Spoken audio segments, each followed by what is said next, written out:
Boa noite a todos. Boa noite ao pessoal que nos assiste através da sala virtual. Sejam todos muito bem-vindos.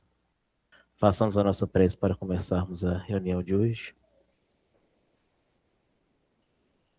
Senhor Jesus, Divino Mestre, aqui estamos, Senhor, em Sua presença, e agradecendo primeiramente por essa oportunidade de podermos estar aqui, nos dedicando ao estudo de Vosso Evangelho, Senhor. E possamos, durante o transcurso dessa reunião, deixarmos de lado as nossas preocupações, as nossas aflições. Nos auxilie, Senhor, a fim de que possamos estar em sintonia com o plano espiritual maior, a fim de que possam eles encontrar o campo necessário para o plantio das boas sementes do vosso Evangelho. Possamos, Senhor, fazer de nós o terreno certeiro para que essas sementes possam germinar e que possamos, Senhor, dar bons frutos na sua seara, na sua vinha. Nos auxilie no trato conosco mesmo, Senhor. Nos auxilie, sobretudo, na corrigenda de nossos defeitos.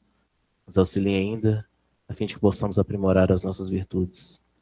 Abençoe, Senhor, a todos aqueles que convivem conosco, direto ou indiretamente, a fim de que possam eles também estar sendo beneficiados, Senhor, através dessa prece neste momento, e que eles possam estar recebendo o lenitivo necessário, Senhor, para todas as dores que porventura estejam sentindo neste momento, para todas as dúvidas, as incertezas e as aflições. Abençoe e ampare, Senhor, nossos espíritos protetores na difícil tarefa de nos assistir e nos conduzir na seara do bem. Possamos cada vez mais ter a vontade sincera de continuar aprendendo, sobretudo, Senhor, de colocar em prática tudo aquilo que já sabemos sobre o vosso Evangelho. Esteja conosco, nos iluminando, nos orientando hoje, como sempre, que assim seja, graças a Deus. Dando então continuidade à nossa passagem que estamos trabalhando, hoje é o dia 3, e já é a terceira semana também que minha voz não volta ao normal, então estou perdendo um pouco as esperanças já, mas até o final da temporada pode ser que retorne tudo ao normal. Então peço mais um pouquinho de paciência da parte de vocês. Mas é mais na parte da noite agora, na parte do dia já estamos melhores. Boa noite, Amaro. Todo mundo lembra a referência? Vamos fazer a leitura aqui. Está em Mateus, capítulo 21, versículos 33 a 46.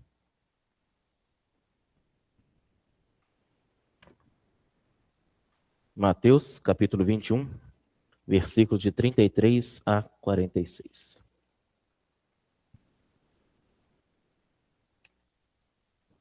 Estou utilizando aqui a tradução da Bíblia do Peregrino, conforme já deixamos claro na nossa primeira reunião. Então, a passagem dos vinhateiros homicidas, ou também conhecida como a parábola dos lavradores maus, além de Mateus, ela está no Evangelho de Marcos, também no Evangelho de Lucas. Tá? Nós estamos centralizando aqui as nossas reflexões no Evangelho de Mateus, mas quando necessário, iremos também recorrer aos outros evangelistas. Mateus diz assim: escutai outra parábola. Um proprietário plantou uma vinha, rodeou-a com uma cerca, cavou um lagar e construiu uma torre. A seguir, arrendou-a para alguns agricultores e partiu. Quando chegou a colheita, enviou seus servos para recolher dos agricultores o fruto que lhe cabia. Eles agarraram os servos, espancaram um, mataram outro e apedrejaram o terceiro. Enviou outros servos, mais numerosos que os primeiros, e os trataram da mesma forma. Finalmente lhes enviou seu filho, pensando que respeitariam seu filho. Mas os agricultores, ao ver o filho, comentaram: é o herdeiro, vamos matá-lo e ficar com a herança. Agarrando-o, lançaram-no fora da vinha e o mataram. Quando voltar o dono da vinha, como tratará aqueles agricultores? Respondem-lhe: certamente destruirá aqueles malvados e arredará a vinha a outros agricultores que lhe entreguem seu fruto na colheita. Jesus lhes diz: nunca lestes na Escritura: a pedra que os arquitetos desprezaram agora é a pedra angular? É o Senhor quem fez isso e nos parece um milagre? Por isso vos digo que vos tirarão o reino de Deus e os darão a um povo que dê os frutos devidos. Quem tropeçar nessa pedra se despedaçará. Aquele sobre o qual ela cair ficará esmagado. Quando os sumos sacerdotes e os fariseus ouviram suas parábolas, compreenderam que falava deles. Tentaram prendê-lo, mas tiveram medo da multidão que o tinha como profeta. Semana passada nós falamos até a parte do lagar. Hoje nós ficamos para falar sobre a parte da torre, né? E é o nosso terceiro dia, a gente não conseguiu sair do primeiro versículo ainda. Então nós temos que correr para a gente conseguir chegar até o versículo 46. Tem que passar um para casa. Mas vamos fazer uma revisão? Vocês lembram do telecurso? Que sempre tinha uma revisão no final? Nossa revisão aqui é no começo. Telecurso 2000. Vocês já vê que eu estou caminhando para descer a serra já, né? Bom, sobre a vinha. A vinha já era uma imagem conhecida de todos aqueles que estavam ali. Por quê? Jesus não inventa essa imagem da vinha. Ele retorna o cântico da vinha lá de Isaías. Nós lemos aqui no nosso primeiro dia, né? Onde o profeta descreve um proprietário que planta, ele cerca, ele cava um lagar e constrói uma torre, esperando o quê?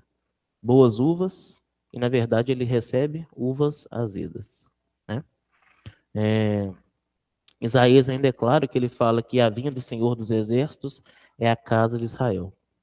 Ao repetir esses mesmos elementos, o que Jesus faz? Jesus conduz seus ouvintes diretamente a essa mensagem de profeta, essa memória profética, melhor dizendo, né? Eles reconheciam o quê? De imediato aquela linguagem que estava presente em Isaías, que fazia essa relação entre Deus e Israel. Além disso, nós vimos também o significado da videira e da oliveira, não foi isso? A videira significando ali o lado espiritual. A uva precisa o quê? Ser esmagada para virar vinho. Assim como o discípulo é chamado para um caminho de renúncia, para um caminho de entrega. E Jesus falou, né? Eu sou a videira verdadeira, vós sois os ramos. Ramos dá fruto? Teoria sim, né? Depende do ramo, né?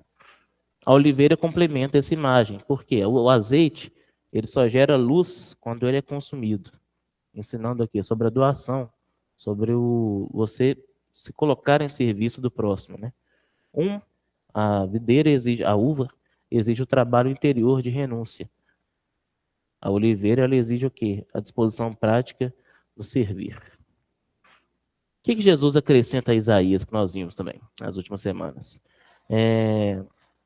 O problema não era a vinha. Não tinha nada de errado com a vinha. Israel não produziu justiça. Jesus, ele, então, retorna à mesma vinha, só que ele desloca o foco para quem? Para os vinhateiros, que eram as pessoas responsáveis pelo cuidado da vinha. Então, o problema nunca foi a vinha. O problema foi quem estava administrando, cuidando da vinha. E ele ainda acrescenta dois elementos que não estavam presentes lá no texto de Isaías. Que é o quem? O próprio filho do proprietário, que vai ser rejeitado. E a grande novidade da parábola é justamente ele, né? E ele também acrescenta os servos, que foram enviados aí ao longo da história de Israel. Tá? Então, dos elementos da parábola, da passagem de Isaías, Jesus acrescenta, então, os trabalhadores, os servos e o filho do proprietário. Bom, vimos ainda, qual que era o contexto dessa parábola? Era a última semana de Jesus. Essa parábola não é isolada. Ela é dita na semana da crucificação. Na semana que Jesus entrou de forma triunfal em Jerusalém. Na semana que ele purifica o templo. Na semana que ele tem aquele embate direto com os sacerdotes, com os escribas, com os anciãos. E eles ainda perguntam para Jesus, né? Com que autoridade você faz essas coisas? E Jesus, ao invés de responder de forma direta, ele revela a sua origem divina através de parábolas. Uma dessas parábolas é essa que nós estamos trabalhando aqui, dos vinhateiros homicidas. Nós vimos ainda sobre a cerca e o lagar, né? Isso a gente já está estudando 2 dos 3 investimentos que o proprietário fez, por bem dizer. A cerca significava ali na parte literal uma proteção contra o quê? Animais e também contra ladrões. Os ladrões não poderem entrar lá, os animais não poderem entrar lá e destruir aquilo que estava sendo produzido ali. Isso simboliza, no campo mais espiritual, A proteção divina que veio através da lei de Moisés. Foi isso que nós vimos? Que era ali como se fosse uma cerca espiritual de Israel. O lagar, cavado na rocha, era o local que se transformava a uva em vinho. Vocês lembram dos dois tanques? O primeiro tanque ficava na parte superior, onde as pessoas pisavam nas uvas, macerando-as, e o suco, então, da uva escorria de forma gravitacional para o tanque de baixo, onde ficava ali armazenado. Em alguns casos, tinha um terceiro tanque, fazia decantação, chegava lá o suco já bem fininho, sem muita resquício da uva, né? Isso simboliza toda a estrutura que Deus preparou para que a fé daquele povo, então, pudesse ser o quê? Transformada através de muito trabalho, através de provação, através de renúncia, e desse, então, um fruto real. Mas vamos continuar o texto. Por quê? Nós temos que falar um pouco dessa torre, né? Então, vamos lá. No comecinho, no versículo 33, escutai outra parábola. Um proprietário plantou uma vinha, rodeou com uma cerca, cavou um lagar e construiu uma torre. Que torre é essa?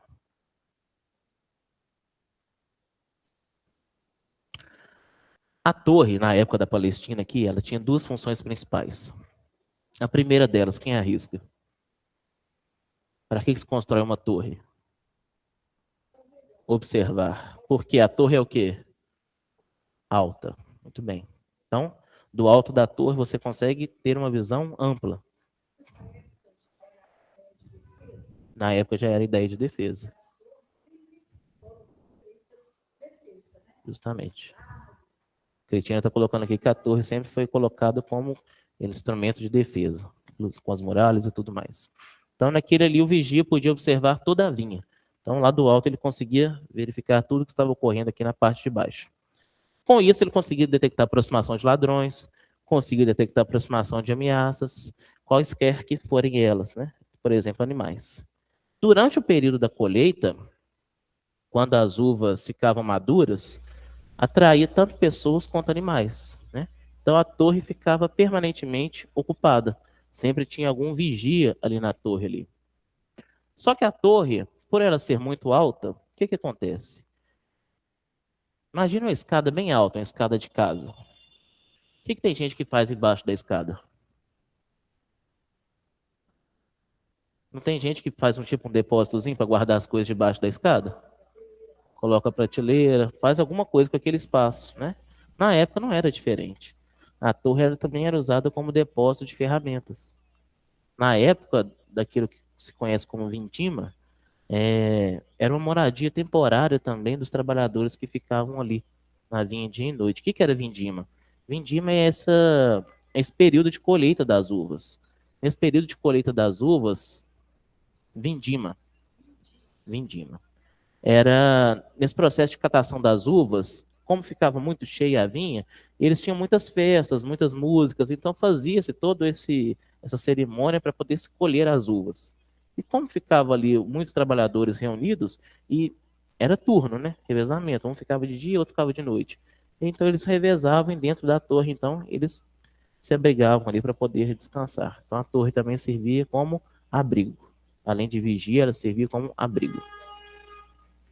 Algumas torres eram muito modestas, né? Eram só algumas pedrinhas ali. Outras já eram muito mais elevadas. Elas tinham 2 andares, sendo esse inferior justamente para armazenamento e o superior, então, para observação. O que se exige na construção de uma torre?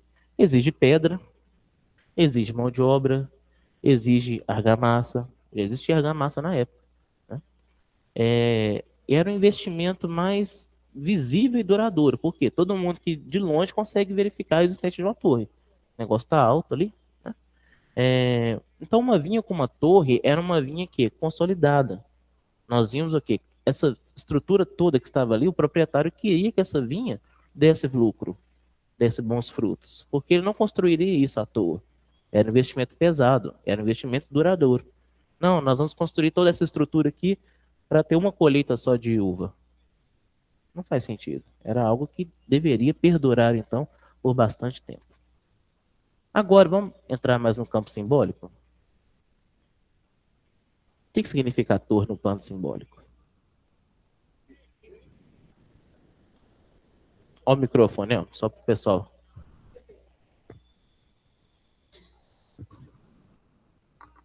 Possivelmente, naquela época, a torre não tinha ferro ainda não, né? Ferragem para construir. Era só a base de pedra, essa base mesmo. Você sabe, Amaro? O Amaro, eu também acredito, eu corroboro com o Amaro, eu também acredito que não. A hora que você estava falando da argamassa aí, porque aí nós temos que ver o que é argamassa.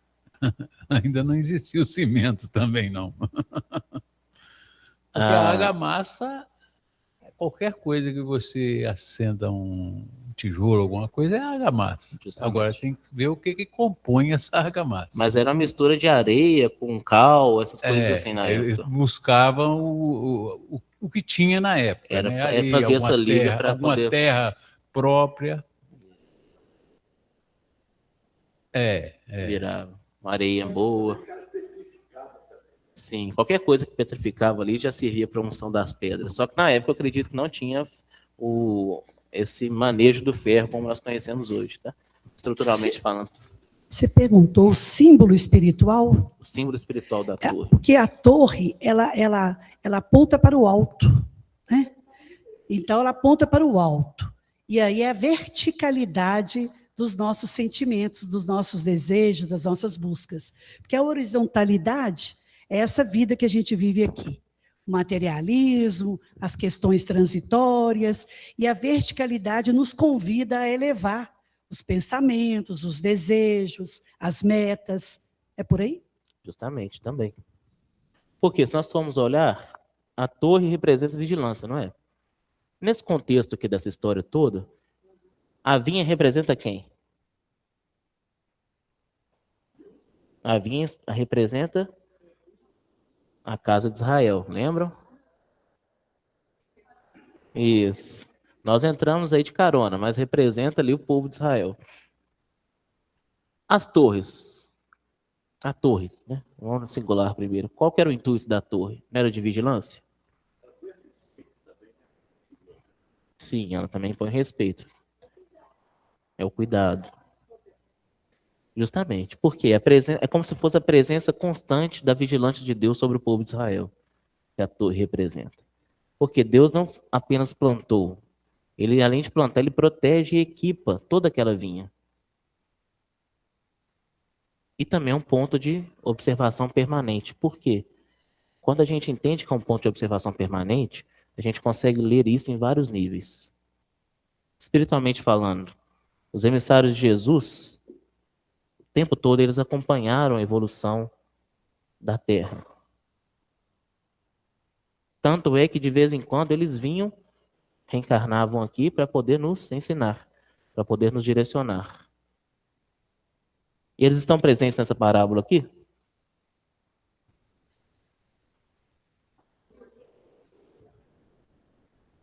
Quem que são os emissários de Jesus nessa parábola aqui?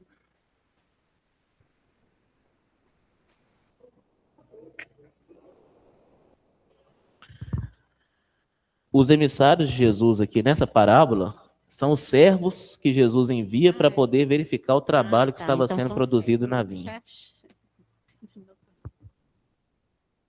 Só que eles atuam onde? Eles atuam também na torre, nesse sentido de vigilância, de proteção. Tanto é que, se nós formos lá no Antigo Testamento, tem um profeta de nome Ezequiel. Ele é chamado de Atalaia. Está em Ezequiel 3, versículo 17. O que é isso? Alguém que é posto em posição elevada para poder vigiar. Ele é chamado de Atalaia. Então, eles eram como se fossem sentinelas, vigias, que eles estavam ali no alto com essa função de enxergar o que o povo que estava ali ocupado no trabalho cotidiano não conseguia ver. Por quê? Quem está mais desenvolvido intelectualmente e também no campo do sentimento, moralmente falando, ele consegue ver onde a maior parte das pessoas não consegue ver. Vocês lembram daquela frase atribuída a Isaac Newton, só que outra pessoa já disse antes dele, eu não vou lembrar mais quem foi. Ele fala o seguinte: se eu pude enxergar mais longe foi porque eu estava de pé sobre o ombro de gigantes. Já ouviram essa frase? Já, né? A memória de vocês está ruim, vocês já ouviram já. Ele existe, tá, gente? Mas ela existe. O Amaro, obrigado, Amaro. O Amaro tá me deixando não me passar por um mentiroso agora. Mas existe essa frase. Por quê? Como provérbio. Mas é uma sentença mesmo. Se eu pude enxergar mais longe, foi porque eu estava de pé sobre o ombro de gigantes. Por quê? Quem que são gigantes, né? Não são, assim, no sentido literal, pessoas altíssimas, né? Mas as pessoas que vieram atrás de nós e tiveram uma visão num tempo muito anterior ao nosso, que talvez naquela época nós não teríamos. Hoje a gente consegue enxergar além? Consegue, mas por quê? Porque nós estamos em cima daquilo que elas construíram. Né? Então, esse profeta aqui, essas pessoas que estavam do alto da torre, nessa missão de sentinela, eles conseguiam enxergar mais longe porque eles estavam como? Um plano mais alto, porque eles já estavam em cima de algo que havia sido construído. Quem construiu a torre? Não foi o proprietário da vinha? Então, eles só conseguem enxergar mais longe porque Jesus já tinha construído a torre ali naquela vinha toda. Tranquilo? Tá ficando difícil? Não, né? A torre foi construída pelo proprietário da vinha. No caso, Deus, né? Seu Celso está perguntando se essa torre foi construída por Jesus. Na verdade, foi construída por Deus, né? O proprietário da vinha. Só que, quem que a gente conhece que foi o co-criador desse planeta? Jesus, né? Então, aqui nós temos dois momentos de Jesus. Jesus, na forma crística, enquanto governador espiritual do planeta Terra, e Jesus encarnado. Quando o filho do Pai é enviado para a vinha, nós vamos ver mais a fundo que é Jesus. O que eles fazem com ele? Eles matam ele por causa da herança, né? Mas foi o mesmo Jesus que construiu a vinha. Então eles matam o próprio proprietário da vinha. Mas isso aí nós vamos ver mais para frente, porque hoje a gente precisa calar pelo menos esse versículo 33. Tá? Bom,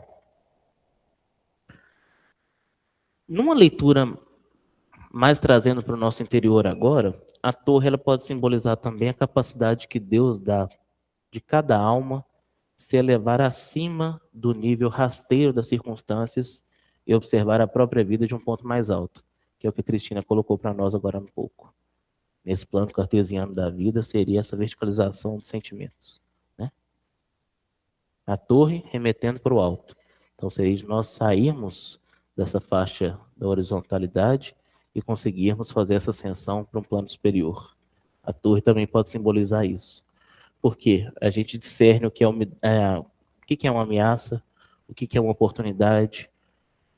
Quando a pessoa está lá do alto da torre, olhando para a vinha, ela consegue verificar se as uvas estão boas, se as uvas estão apodrecendo, se as uvas ainda não estão no período de colheita, porque ela consegue ter uma visão ampla de todo aquele cenário ali. Nós também conseguimos fazer isso no nosso íntimo. Conseguimos ver se as circunstâncias que nós estamos passando são circunstâncias que nos fazem crescer, são circunstâncias que estão nos causando prejuízos. Só que a gente não reflete. A gente quer vigiar a vinha lá de baixo. De vez em quando a gente derruba a torre para não poder enxergar nada.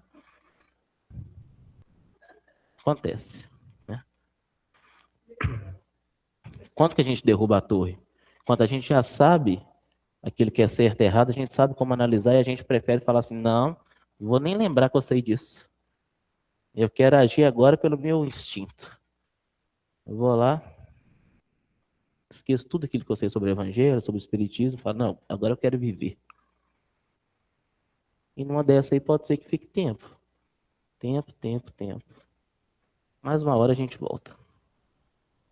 Mas percebam que isso pode levar para um caminho de interpretação equivocada, no sentido de que quando a gente está construindo torre, quando a gente está se elevando, a gente está, na verdade, querendo se distanciar. Por quê?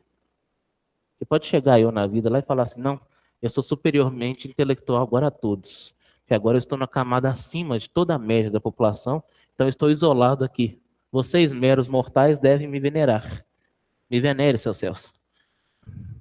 Não pode ser assim. Por quê? Porque não é esse o objetivo da torre. O objetivo da torre é a gente se elevar, mas para estar trabalhando na vinha, não contra a vinha. Então é como se eu, ao invés de eu ficasse olhando para a vinha, eu virasse para o outro lado que não tem plantação nenhuma e ficasse lá admirando a cidade, admirando o pessoal que passa. Estou ali, no alto, me isolando daquilo, me isolando de onde eu preciso estar. É esse o objetivo da torre? Nós vamos ver mais para frente que tudo isso que está sendo trabalhado aqui são empréstimos. Qual o uso que nós damos a esses empréstimos? Mas isso daí a gente vai ver mais para frente. Mas é importante a gente deixar claro isso, que o progresso moral não é você não é causar uma evasão da matéria, não é a gente deixar a matéria de lado. Tá? Isso daí, essa crença ficou muito lá atrás com o docetismo e tudo mais. Na época de Santo Agostinho já combateu isso, Lucas combate isso. Então, assim, não é mais esse tempo assim da gente achar que a matéria ela é totalmente ruim. Se a matéria fosse ruim, Deus não teria criado. Né? A matéria, o problema dela é que a gente vira escravo da matéria, ao invés de nós sermos senhores. Né? Mas isso é um problema nosso, não da matéria. O problema, na verdade, está em nós. Mas o propósito é da gente justamente ter mais lucidez no trato com o aspecto material. Bom, vocês perceberam então que nós temos um quadro completo? Por quê? Tem cerca, lagar e torre. A cerca protege de fora. O lagar trabalha por dentro. A torre vigia de cima. Então é proteção, transformação e vigilância. Estou protegido, posso me transformar e também posso vigiar esse processo de transformação. Deus providenciou tudo.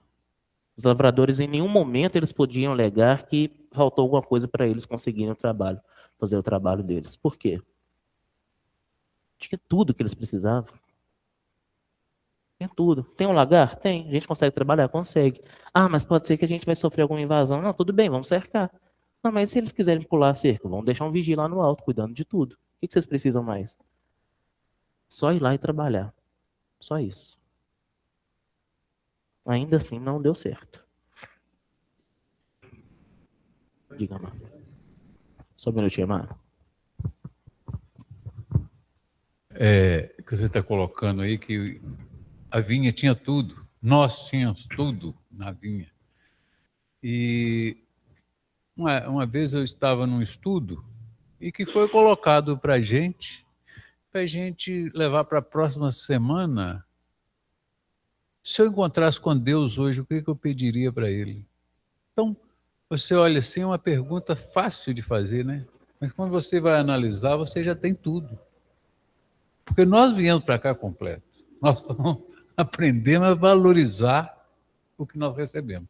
Porque nós não temos que pedir mais nada a Deus, não. Nós temos agora só que agradecer e fazer frutificar aquilo que nós recebemos. Então é o mesmo caso da vinha. Ela tinha todas as oportunidades, mas sobrava o egoísmo. Justamente. E assim nós estamos aí até hoje. Amaro, você fez me lembrar de uma história que eu ouvi lá em Beraba. Não vou lembrar os pormenores. Talvez eu não seja tão fiel assim à história, mas era basicamente o seguinte. Um homem começou a reclamar com Deus da cruz que ele carregava. Que era uma cruz muito pesada, que estava muito difícil. E Deus, muito misericordioso, falou o seguinte, olha, então você vai escolher qual cruz você vai carregar. Pode ser? Pode. Então ele vai para um local que está cheio de cruz para ele escolher. Ele quer escolher uma cruz mais fácil. Aí ele chega lá, encontra uma cruz que quem carregasse aquela cruz precisaria ficar cego. Aí ele encontra outra cruz. Ele fala, não, quem pegar essa cruz aqui vai ter que cuidar da esposa doente. Aí ele olha outra cruz. Não, se você pegar essa, você vai precisar passar pelo processo a seguir sem seus braços. Outra cruz, uma doença muito séria. A outra cruz, ele lá e vê que é mais tranquilinha, mais levinha e tal. Era a cruz que ele precisava passar por algumas dificuldades, mas era a cruz maneirinha, ele conseguia carregar bem tranquilo. Ele vira para Deus e fala assim, não, essa aqui me parece ser boa, essa daqui eu vou viver tranquilo. Aí Deus vira e fala, meu filho, essa já era a sua cruz. Por que você está querendo mudar? A gente escolheu estar nessas condições de hoje, a gente tem tudo aquilo que nós precisamos, como a Mari falou, e a gente quer o quê? Reclamar, né? Reclamar é um vício também terrível que nós temos. Mas percebam o seguinte, existe um duplo movimento meio que escondido nessa parábola aqui. Por quê? A torre bíblica, ela tinha duas funções. Ela detectava ameaças de ladrões, de animais, e nós vimos também que ela abrigava quem trabalha. Servia como moradia, servia como abrigo de ferramentas, né? Quando a gente transporta isso para dentro, a consciência elevada ela não serve somente para identificar aquilo que ameaça o nosso crescimento interior, né? Porque, como assim? As tentações, as ilusões, tudo isso a gente consegue observar da torre. Só que a torre também serve para a gente poder o quê? Abrigar aquilo que já foi adquirido por nós. Então, as nossas virtudes também são abrigadas dentro da torre. Você iria falar isso, Eli? Mais ou menos isso. Pode falar, Sueli. Pode usar o microfone. Com outras palavras, né? Assim, eu vejo assim, a vinha, né? E colocou muito bem no meu entendimento. Meu entendimento, viu, gente? É o padrão nosso aí de vivência do material, né? Porque essa dualidade sempre tem isso, né? Essa dualidade, a torre aí está representando o que nós devemos fazer para acender o ápice dessa torre, né? Porque essa torre, normalmente, é uma torre de vigilância, e ela tem um farol lá em cima, ela tem uma luz lá em cima e tal, né? Normalmente, as torres são iluminadas, né? E eu vejo que, para nós acendermos, nós teremos que prepararmos, né, a base, né, com todas as qualidades melhores possíveis para a gente chegar até esse ápice, né, essa altura máxima que é da torre.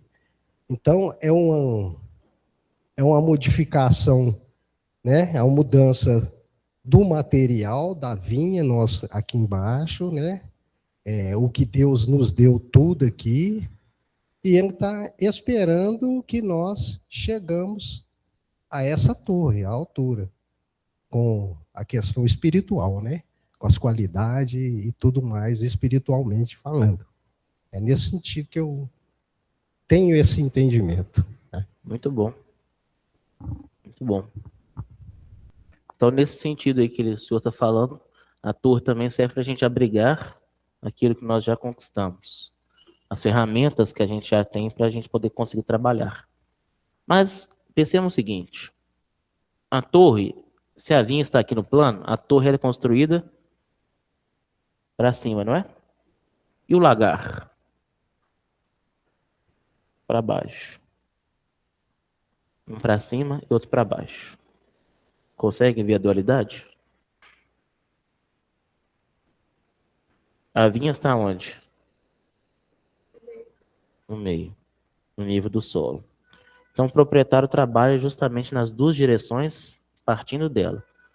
Para cima, para baixo. O que se pode sugerir? Olha o microfone. Eu já falei. Esse cara...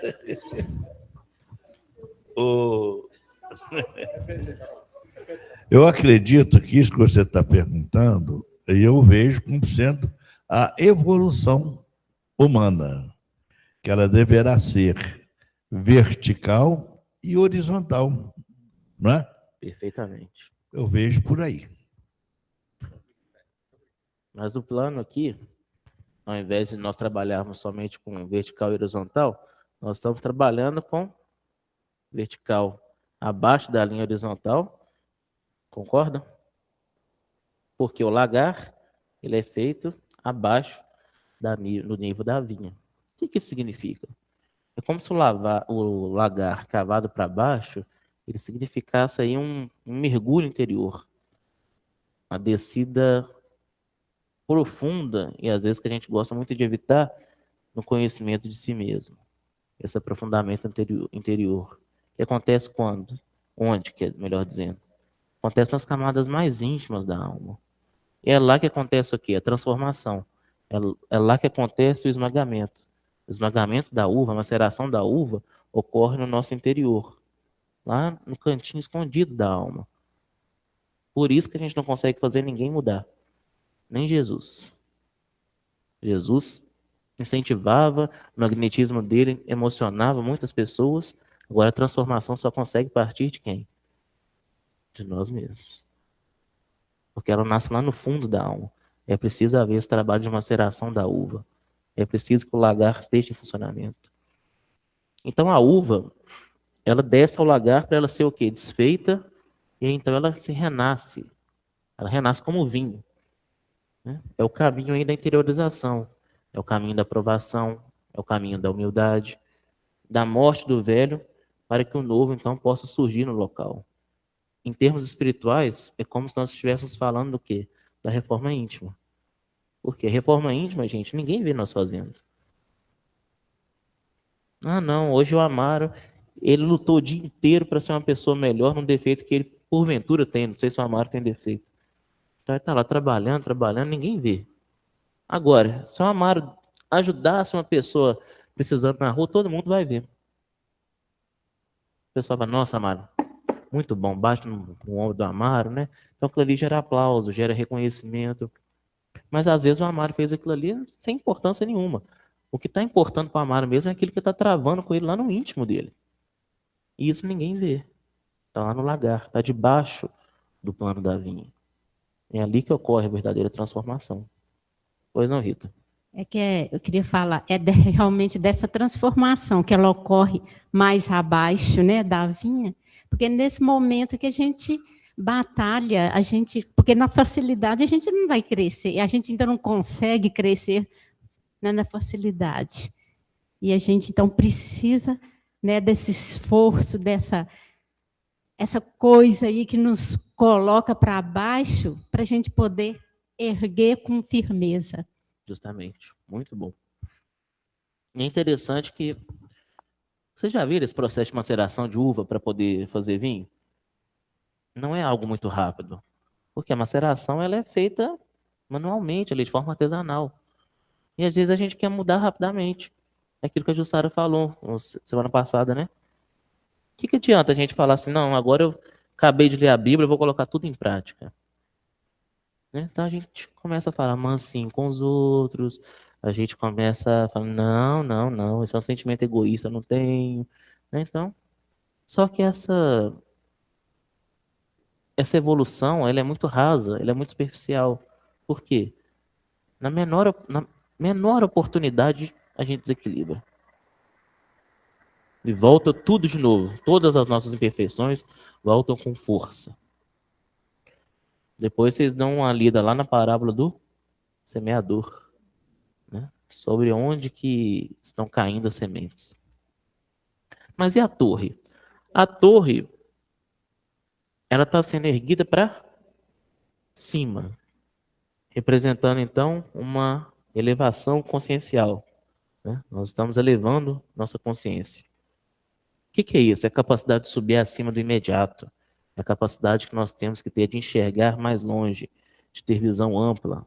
É o caminho do discernimento, da conexão com o mais alto.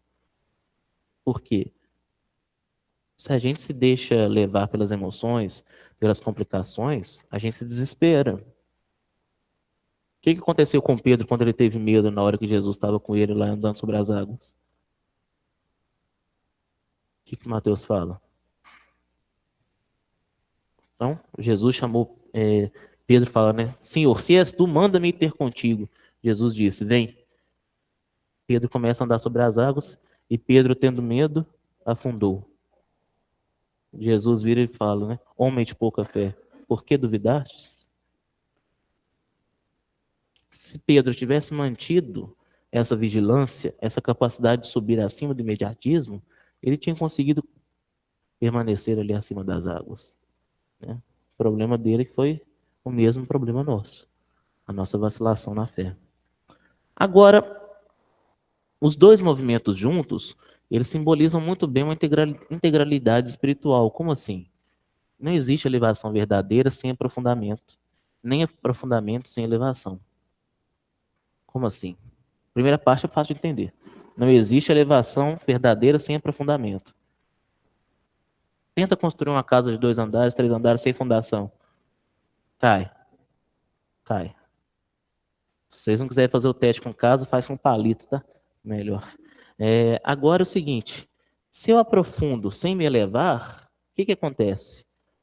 O que acontece com a pessoa que quer aprofundar muito no campo intelectual, mas nem um pouco no campo moral? Fica arrogante. Acho que no melhor dos casos fica arrogante. Sabe-se lá o que ela vai fazer com essa inteligência? Por quê? Não tem nenhuma moral para poder guiá-la. Então os dois precisam caminhar juntos. Quem só cava sem erguer a vista, ele meio que se perde nessa escuridão interior. Agora, quem só sobe sem descer lá no lagar, sem descer no íntimo, constrói uma espiritualidade o quê? Superficial, sem raízes.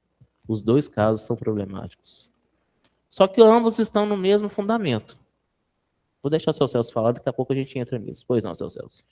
Nós temos conhecimento que a nossa evolução, a evolução material, ela sobrepõe a evolução espiritual, né? Sim.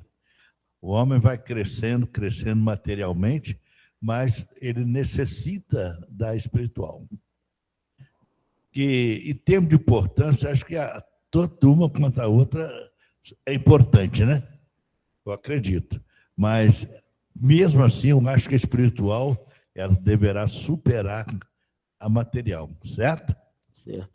O seu Celso está falando aqui é o seguinte, nós temos 2 campos de desenvolvimento, o intelectual e o desenvolvimento moral. Ao longo da nossa caminhada evolutiva, nós fomos desenvolvendo muito o aspecto intelectual. O moral, a gente foi deixando para trás, né? Chega um momento que, invariavelmente, nosso campo moral também vai se desenvolver. Só que a gente sofreria muito menos se o nosso campo moral tivesse sido desenvolvido primeiro e o intelectual ficasse mais para trás. Por quê? Para a gente aprender um campo intelectual depois que a gente já está muito mais bem desenvolvido, moralmente falando, é muito mais fácil. Por quê? A gente não vai ter dor. Quando a gente aprende sem a dor, é muito mais tranquilo, né? O que vocês preferem aprender? Com um professor bom ou com um professor ruim? Vocês não podem responder porque vocês estão diante do professor ruim, né? Mas imagina que você estivesse na escola, né? Seria mais ou menos assim. Mas perceba a fundamentação. Qual é o elemento comum na construção do lagar e na construção da torre? Qual que é o elemento comum na construção do lagar e na construção da torre? Pois não, Toninho? Trabalho? Também, mas eu falo o elemento material. Oi? Não, o elemento material. Trabalho. Onde que foi construída a torre? Sobre o quê? Sobre o quê, Josi? Dá para melhorar. Alicerce? Sim, mas qual que era o elemento? Terreno? Pedra. Os dois. Tanto a torre foi construída sobre a rocha, quanto o lagar foi construído sob a rocha. Conseguem perceber? O mesmo material. A rocha serve, então, tanto para descer quanto para subir. O fundamento é exatamente o mesmo. O que muda é só o quê? O direcionamento do trabalho. Um aproveitou a rocha para baixo, o outro para cima. Quando Deus prepara a vinha, ele mostra aqui que o caminho espiritual completo exige as duas coisas. Tanto a coragem para descer, quanto a aspiração em subir. Às vezes também é o contrário, né? Aspiração para descer e a coragem para subir, né? Quem tem medo de altura aí. Os lavradores, porém, eles não usaram nem o lagar, nem a torre para o fim devido. Eles nem se transformaram, nem vigiaram, né? Acho que a única vigilância que eles utilizaram foi quando os servos foram lá cobrar eles, né? Mas não cuidaram bem da vinha. Nós vamos adentrar nisso mais para frente, tá?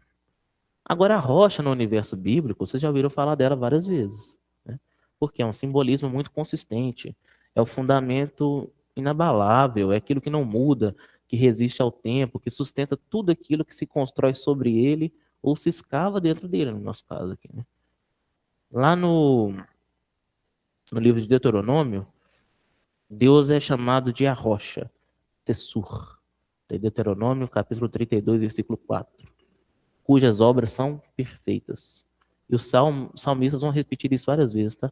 O Senhor é a minha rocha. Por exemplo, Salmo 18, capítulo, versículo 2.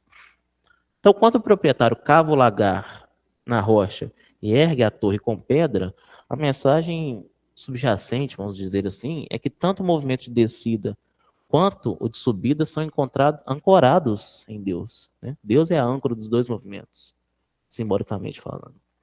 Então, a transformação interior não é como se fosse um mergulho no vazio. Ela é um aprofundamento em Deus.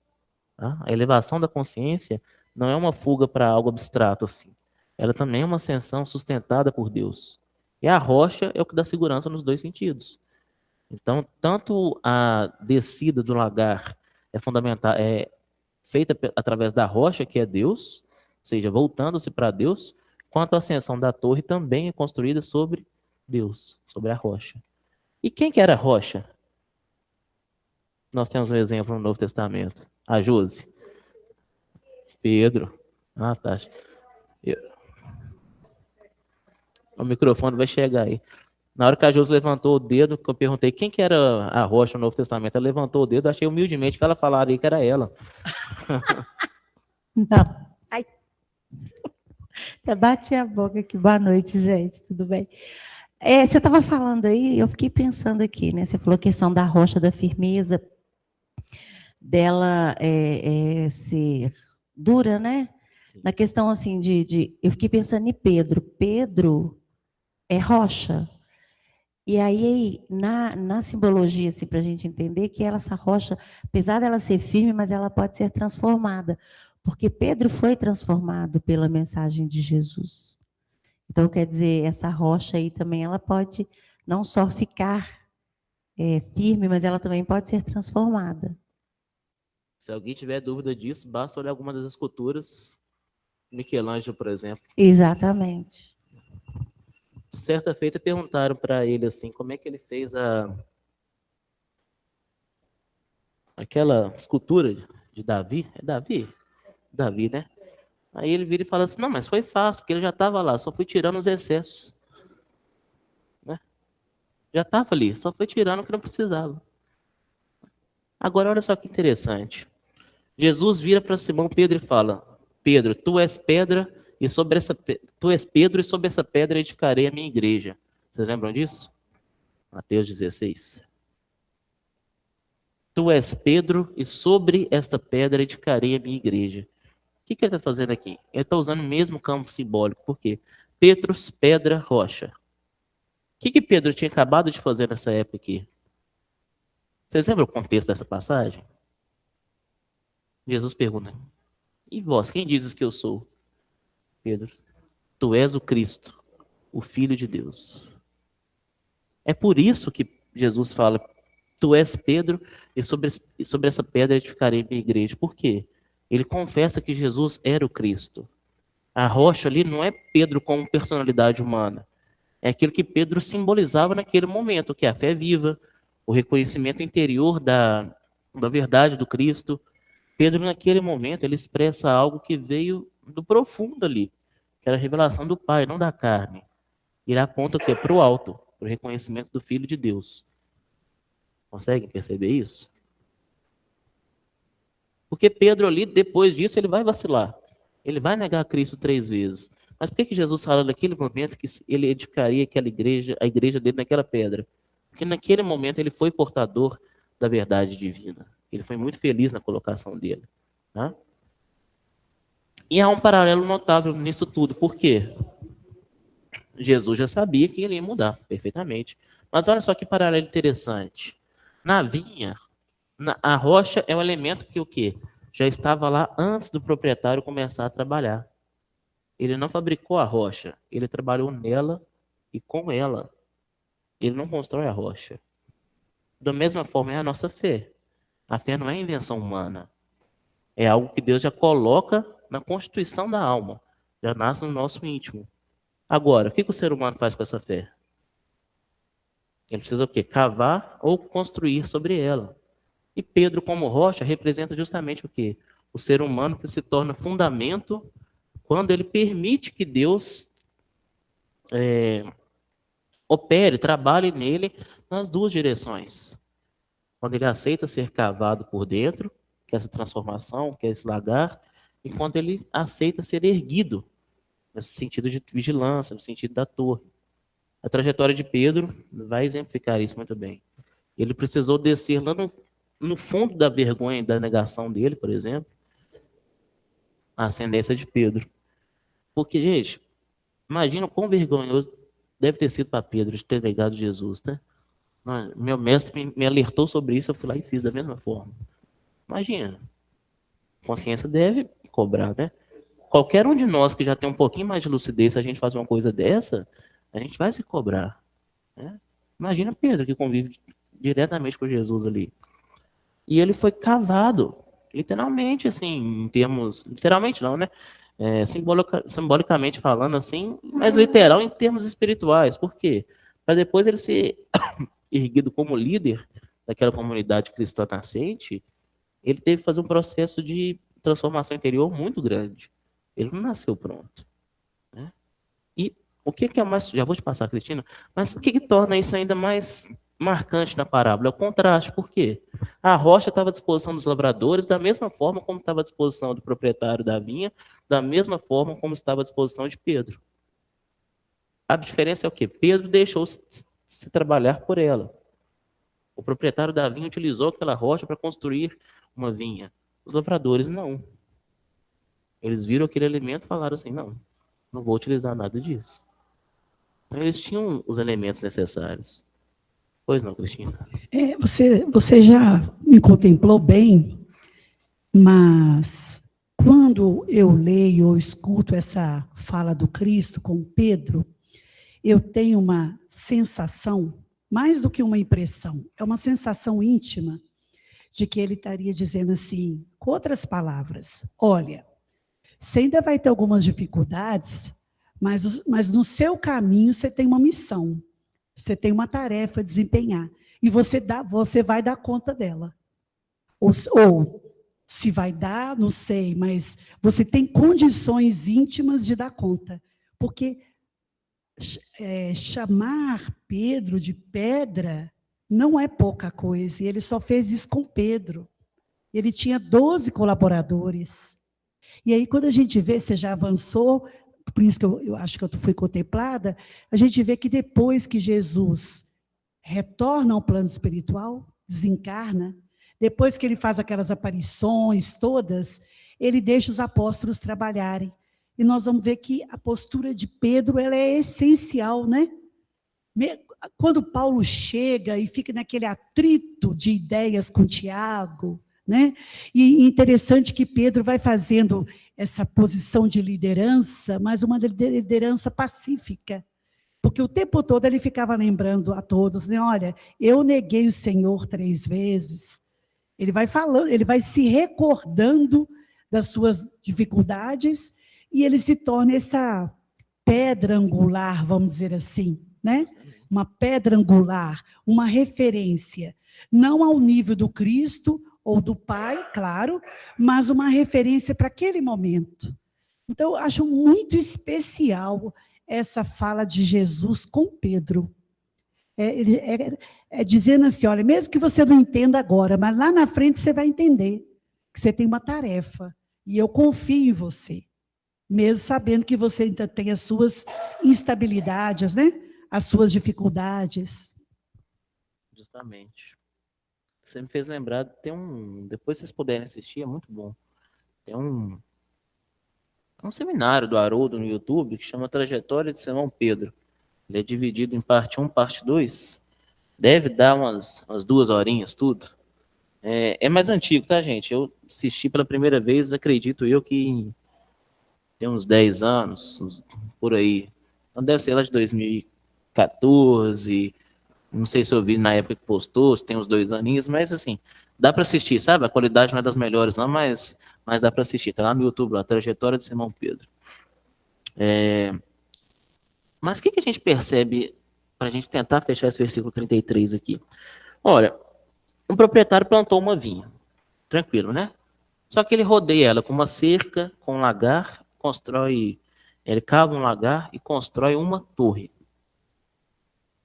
Você consegue perceber um padrãozinho aí? Vocês conseguem reconhecer um padrão nessa história? Por quê? Nós temos o quê? Uma cerca, um lagar e uma torre. A água, ela tem quantos estados? Quantos estados? Sólido, líquido e gasoso, não é isso? 3 estados. Por hora, né? Por hora. Não vamos adentrar muito, não. A semente, ela faz parte da planta, não faz? A planta é a fase da semente, germinação, fruto.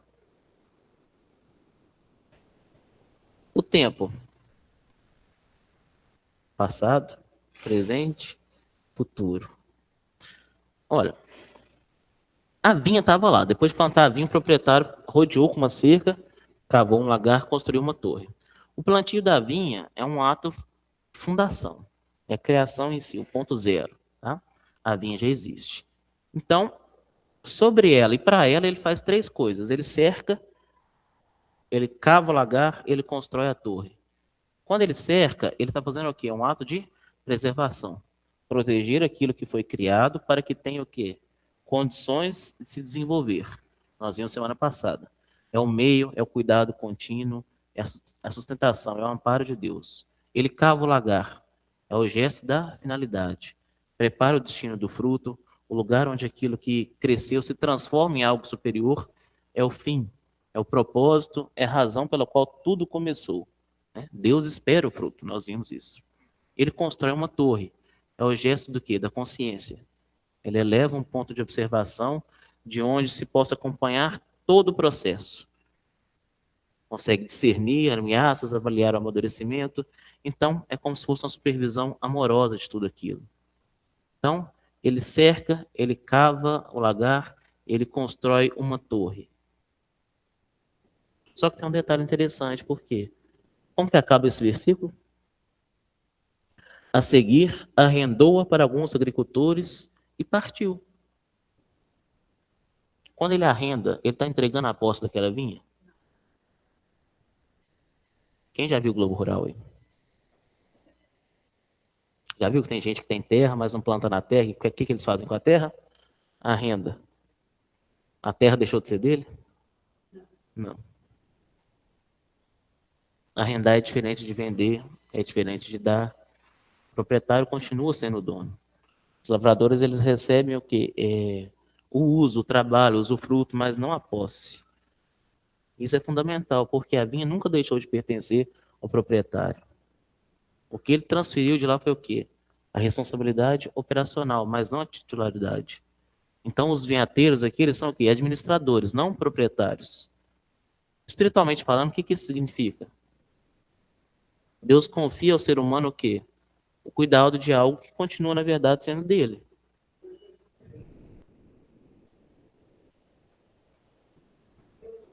É a mesma coisa o processo nosso hoje. Já está tudo. A vida, o talento, as oportunidades, o tempo, as faculdades espirituais, nosso corpo. Nada disso aqui é nosso, no sentido absoluto. A gente está o quê? Administrando. A gente não é proprietário de nada disso. O arrendamento, então, o quê? Implica uma relação de confiança, mas terá uma prestação de contas futura. Há uma safra esperada, há um retorno devido. E esse termo agricultores ou lavradores reforça justamente isso. Porque eles são convidados, eles não são hóspedes. Eles não são filhos nesse momento aqui. Eles são trabalhadores, eles têm uma função. É interessante que o proprietário se retira, né? Ele não fica supervisionando, ele não fica vigiando. Por quê? Não no sentido de desinteresse, no sentido de ausência. É como se ele estivesse falando assim, olha, eu já dei tudo aquilo que vocês precisavam. Agora é com vocês. Eu confio em vocês. E deixa que eles façam uso do quê? Do livre-arbítrio. Porque aquela é uma vinha. Quantas vinhas há?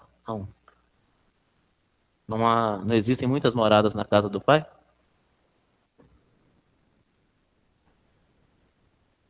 E ele partiu. Pois não é o microfone. Como é que é?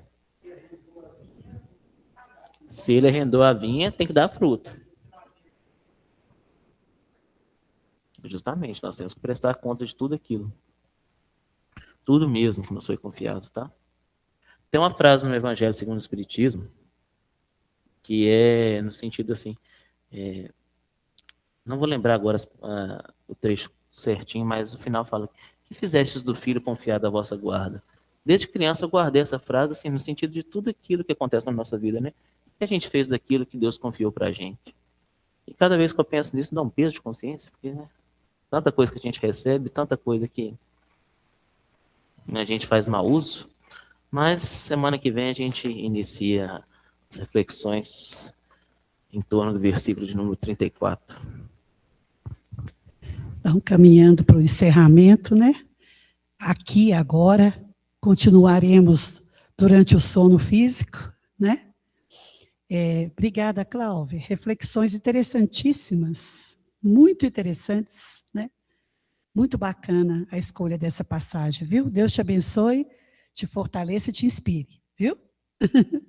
Então, nós vamos fazer a nossa prece, agradecer ao nosso Mestre e Senhor Jesus, essas possibilidades todas que temos tido nesse planeta, nessa morada da casa do Pai, em tantas oportunidades reencarnatórias, sempre oportunizando para nós o ensejo de crescimento, de elevação, de melhoria, mas com um respeito profundo às nossas oscilações, às nossas dificuldades, às nossas inseguranças. Obrigada, Senhor, por oportunidades como essa, de estudar os teus ensinos, à luz da terceira revelação e na companhia de amigos fraternos que objetivam o mesmo lugar, o lugar do crescimento, da paz, da concórdia, da felicidade íntima.